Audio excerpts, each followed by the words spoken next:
Hello and welcome to another video.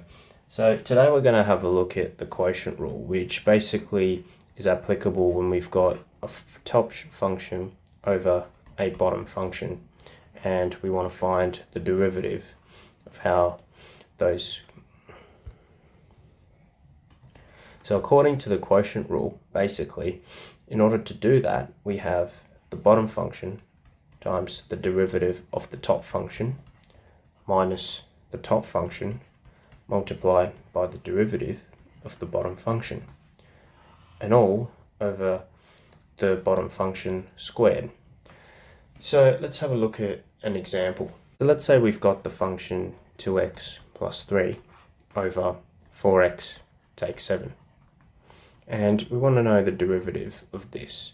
Well, basically, according to the quotient rule, we first find the derivative of the top function, which is 2, multiplied by the bottom function, which is 4x take 7.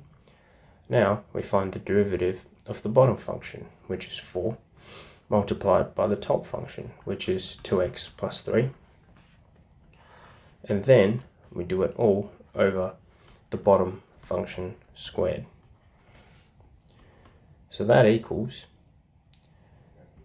8x take 14 minus 8x take 12 over 4x minus 7 squared. When you simplify all that, you get minus 26 over 4x take 7 squared. So that's really how the quotient rule works.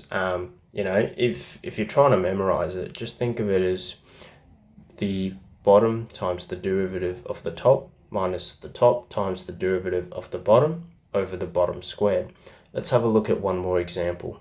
Let's suppose you've got something like f of x is x cubed over plus 2x squared take 1 over x plus 5.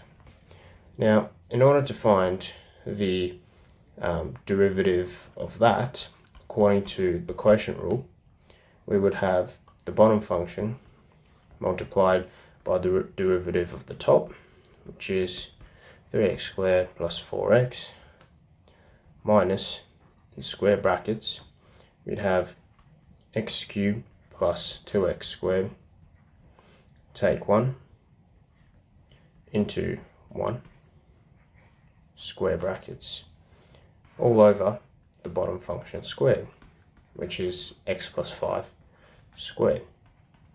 And if you simplify all that, you'll find that you actually get 2x cubed plus 17x squared plus 20x plus 1 all over x squared plus 10x plus 25. So that's really how the quotient rule works, and I'll see you in the next video.